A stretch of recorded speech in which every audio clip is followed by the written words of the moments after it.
Hey guys, so today we're going to talk a little bit about a subscriber question. So let's get into it. But I'm not going to touch on the question that the subscriber in question actually asked. I'm going to share some thoughts about the question itself and some stuff I think we need to touch on. So the question I've read this morning was basically, Fredrik, I'm looking into Node.js and I think it's really awesome, and my plan is to learn Node.js and then I'm gonna learn PHP because that's like just to have a solid foundation. That's my goal. How should I go about this? So when I read this, the first thought I had was, okay, I think that before I can even reply to this, I need to explain some stuff to this person, because fundamentally I cannot just answer like how should you go about solving this problem, because okay, I can, but I think that's more useful if we start to first touch on something that is even more important. And my question is, why do you want to learn both? Why do you as a beginner start out by stating you're going to learn language A and then you're going to learn language B? It's great if you're interested in these languages, but let me just give you a perspective. You see, one of the biggest mistakes that you can make as a beginner is to have the idea that you're going to learn all the things, because you're not going to learn all the things. Think about it rationally. How many professional athletes do you know that have a specialty in many different practices?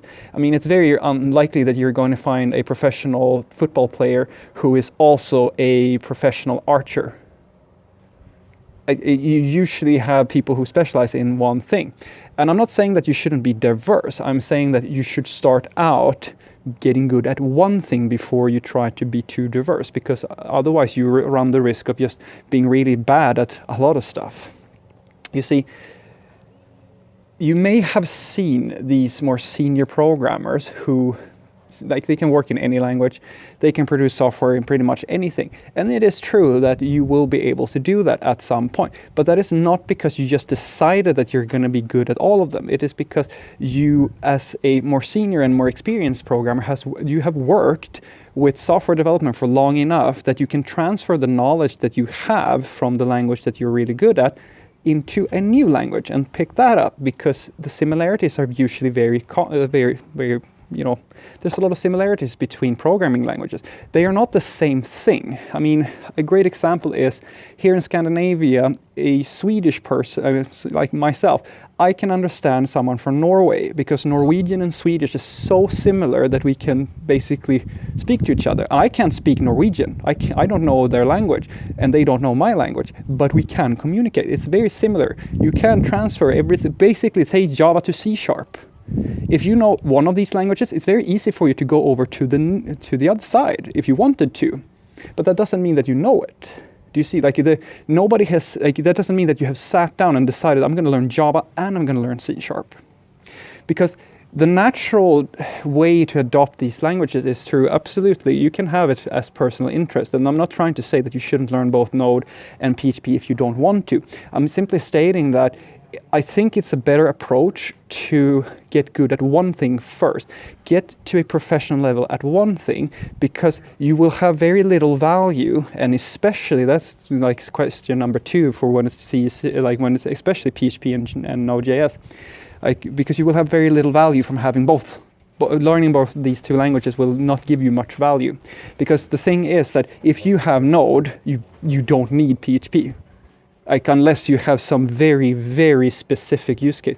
And in many ways, the same is true in the reverse. Not 100%, because Node is a little bit special, but PHP is also a web programming language.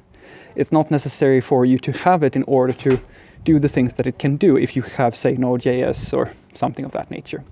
So when it comes to this question, the fundamental problem, I wouldn't say problem I have with it, but the fundamental worry I have is that this person has simply started too broad.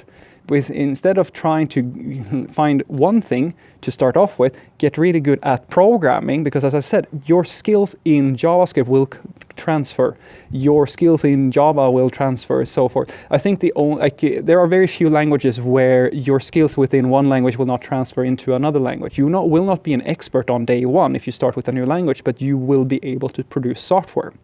It's very similar. Like, I had the exact same situation. When I started my current job, my first day, I didn't know how to write Scala at all. But I have been programming for long enough that I could start producing software on day one, because it's very similar to other programming languages. So what I want you to take away from this is that as a beginner, I'm not saying that you shouldn't try things out, but if your goal is to become an expert, don't think that you have to know a bunch of different tools. Get really good at one thing first, because trust me when I say this, guys, you will not get a job if you suck at 10 tools, but you will get a job if you're really good at one tool and the company that you are applying to is looking for people who know that tool. Have a great day.